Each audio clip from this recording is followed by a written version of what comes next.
Focal length যত ছোট হবে তত আমাদের ওয়াইড হবে। লেন্স ভাগ হয় হচ্ছে আমাদের এমএম দিয়ে। স্ট্যান্ডার্ড ওয়াইড হচ্ছে 24 থেকে। কেন 50 mm টাকে আমরা স্ট্যান্ডার্ড বলি? দূরের ছবি একদম ব্রো, আরো দূরে চলো যাই। কিভাবে এমএমটা বড় হচ্ছে, কি করে এমএমটা ছোট হচ্ছে। খুব ইন্টারেস্টিং একটা গল্প তোমাদেরকে বোঝাবো। গল্পটা হচ্ছে আমাদের ফোকাল লেন্থ যত ছোট হবে তত আমাদের ওয়াইড হবে। ফোকাল লেন্থ যত আমাদের বেশি হবে তত আমাদের এটা ন্যারো হবে। ওকে, সেটা বুঝতে গেলে আমাদেরকে বুঝতে হবে, এক্ষুনি কি বুঝতে হবে আমাদের? বুঝতে হবে what is MM. Focal length এবং এমএম এর যে সম্পর্কটা সেটা বুঝতে হবে আমাদেরকে। দেখো আমি ছোট করে বুঝিয়ে দিই। বিষয়টা হচ্ছে আলট্রা ওয়াইড। আলট্রা ওয়াইডের অর্থ হচ্ছিল প্রচুর বড় জোন নিয়ে আমরা দেখাচ্ছি। ওয়াইড মানে বুঝতে পারছো? ওয়াইড। আমরা আলট্রা ওয়াইড আমরা বলি হচ্ছিল 8 থেকে 15 mm। 8 থেকে 15 mm মানে এটা অনেক বেশি ওয়াইড, অনেক বেশি চওড়া, অনেকটা জায়গা ক্লিয়ার করছে। তারপরে আসছে কি ওয়াইড। ওয়াইডের মতলব হচ্ছিল আমাদের 15 থেকে 24 mm হচ্ছিল এটা ওয়াইড। ওকে, তারপরে কি স্ট্যান্ডার্ড ওয়াইড। স্ট্যান্ডার্ড ওয়াইড হচ্ছিল 24 থেকে 50 mm পর্যন্ত, মানে স্ট্যান্ডার্ড। কেন 50 mm টাকে আমরা স্ট্যান্ডার্ড বলি?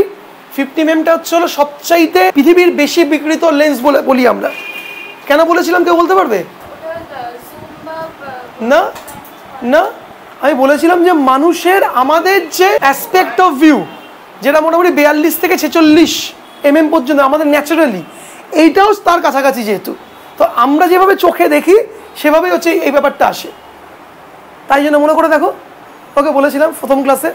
ওকে, নেক্সট হচ্ছে 50 mm। 70-এর পর থেকেই টেলিফটো লেন্স হয়েছে, মানে এটা যত উপরে উঠছে তত কি হচ্ছে আস্তে আস্তে ছোট হচ্ছে। মানে এই টাইমে হচ্ছে আলট্রা ওয়াইড, প্রচুর ওয়াইড।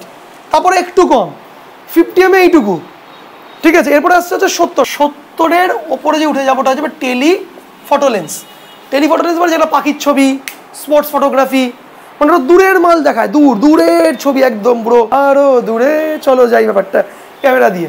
ওকে, কিন্তু কাজ করতে গিয়ে আমরা প্র্যাকটিক্যালি দেখেছি 70 mm টা আমরা স্ট্যান্ডার্ড লেন্সই বলতে পারি, আমরা জেনারেল স্ট্যান্ডার্ড লেন্স বলি। খাতায় কলমে 70-এর ওপরেই হচ্ছে টেলিফটো, কিন্তু কাজ করতে গিয়ে দেখবে 70 mm বা 85 mm এগুলো 50 mm জেনারেল লেন্সেরই কম বেশি পড়ে। আমরা প্র্যাকটিক্যালি কাজ করতে গিয়ে 100 mm থেকে 200 mm কি বলেছিলাম? টেলিফটো, একদম প্রপার টেলিফটো। মানে যেটা আমরা পাখির চেয়ে, পাখিটা ধরো নাও হচ্ছে নদীর ওপারে দাঁড়িয়ে আছে, বসে আছে, বা ধরো নাও খালের ওপারে রয়েছে, কোনো বাড়ির ছাদে বসে আছে, তো তুমি তো নিশ্চয়ই গিয়ে এই হোয়াইট লেন্স দেখতে পাবে। হোয়াইট লেন্সে 20খানা বাড়ি চলে এসছে। ওই 20টা বাড়ি তো চাই না আমি, একটা বাড়ি, তাও একটা বাড়ির কার্নিশে কোনো একটা কোনাতে একটা পাখি চাই। তো আমাকে কী করতে হবে? আমার ভিউটাকে হোয়াইটেতে কী করতে হবে? ছোটো করতে হবে। তবে কী লেন্স করবো? এমএমটাকে তাহলে বাড়াবো, এমএমটাকে বাড়াবো, মানে ফোকাল লেন্থটাকে তাহলে আমি বাড়াবো। তো এখানে আমার আলট্রা ওয়াইড, এটা হচ্ছিল টেলিফটো লেন্স। তো 200-এর ওপরে যেই আমরা চলে যাব, 200-এর ওপরে এটা আলট্রা বা সুপার টেলিফটো লেন্স, যেটা স্পোর্টসে ইউজ হয়। খেলাধুলা দেখবে, স্পোর্টসে দেখবে অনেক লম্বা লম্বা লেন্স ইউজ হয়, তাই না? এই বড় বড় দেখবে লেন্স ইউজ হচ্ছে, এরকম বড় বড় লেন্স ইউজ হচ্ছে স্পোর্টসে। স্পোর্টস ফটোগ্রাফি, ওয়াইল্ড লাইফ ফটোগ্রাফিতে আমরা কী ব্যবহার করছি? আমরা টেলিফটো লেন্স ইউজ করছি। ওকে, এটা লেন্স। বাট লেন্স কী দিয়ে ভাগ হয় আমি শিখিয়েছি। লেন্স ভাগ হয় হচ্ছে আমাদের এমএম দিয়ে। এমএমটা কি? এমএমটা কি? Focal length. এমএম মানে কি? MM is focal length. Focal লেন্থটা কি আমি তোমাদেরকে একটু আগে বোঝালাম, যে ধরো নাও এই যে আলোটা সূর্যের থেকে আলোটা গাছে পড়ছে, গিয়ে ক্যামেরায় যাচ্ছে, ক্যামেরায় গিয়ে একটা জায়গাতে ইন্টারসেপ্ট হচ্ছে। যেখানে ক্যামেরার লেন্সের যেখানে কি ইন্টারসেপ্ট হচ্ছে সেখান থেকে আমরা সেন্সার অবধি পৌঁছাচ্ছে, এই দূরত্বটাকে আমরা কি বলবো? Will call it MM.